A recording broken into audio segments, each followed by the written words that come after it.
Shalom and welcome to Tzfat, the ancient and holy city.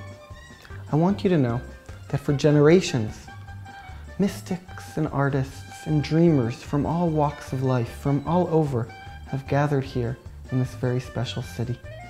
Tzfat has a lot of artists and a lot of mystics, and the truth is there's a deep connection between the job and the work that an artist does. What does an artist do? An artist paints a painting of a view you may have seen your whole life. But as you walk by and you see how they painted it, how they framed it, you look at this view and you say, my God, I've seen this view my whole life, but the way that they've captured it reminds me of how I used to see the world, of what I've forgotten. So I buy the painting, I hang it up on my wall because I want to remember what the world actually looks like. The truth is, a mystic has a very similar responsibility. You know, the Hebrew word that we use to describe the reality we live in is olam. And olam literally comes from the word ne'elam, which means that which is hidden, that which has disappeared. Because the truth is that what we see is not what we get. And what exists around us is very different than what our eyes show us. There are 4 holy cities in Israel: Jerusalem, Hebron, Tiberias, and Tzfat. And each one is a little bit different. And for generations, the mystics have been teaching us that every one of them is connected to a different energy and to a different element. Jerusalem is connected to fire. You come to Jerusalem and you're on fire, you're passionate. If you're not careful, you get Jerusalem syndrome and think you're a prophet. When you're in Jerusalem, that fire can be very beautiful, but it can destroy you. It's destroyed Jerusalem at least twice in the past. Hebron is connected to earth. It is the first piece of land that Abraham bought almost 4,000 years ago. And if you ask people living in Hebron today, they'll tell you that the land is one of the most important Jewish ideals. Tiberias is connected to water. There's a teaching that the well of Miriam that followed us as we walked through the desert came to the land of Israel and is now found within the Kinneret, the Sea of Galilee. And Tzfat is connected to the 4th element, to wind.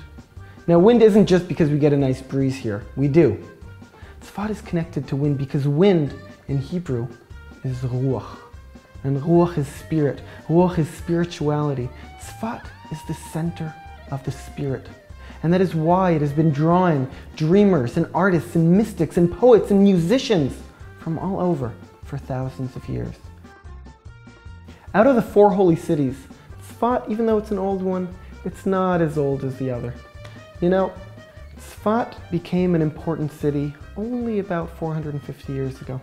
After the expulsion of the Jews from Spain in 1492, when Fernando and Isabella expelled the Jews, many of them moved down and took part in the Ottoman Empire, which 25 years later in 1517 conquered the land of Israel.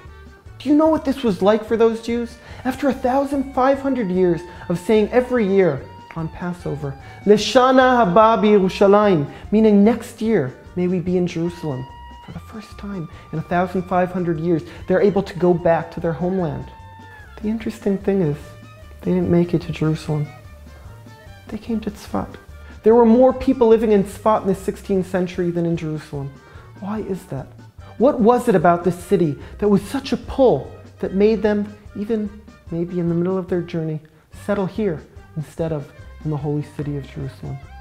Tzfat has pretty ancient traditions that almost 2,000 years ago, Rabbi Shimon Bar Yochai and his students, they gathered here, they walked these hilltops, these mountains, and out of their teachings came what is called the Book of the Zohar, the Splendor, which is the basis of Jewish mysticism.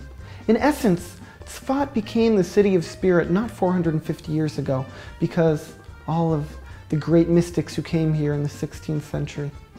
But the mystics of the 16th century were drawn to Tzfat because it has been a center of spirit for many years.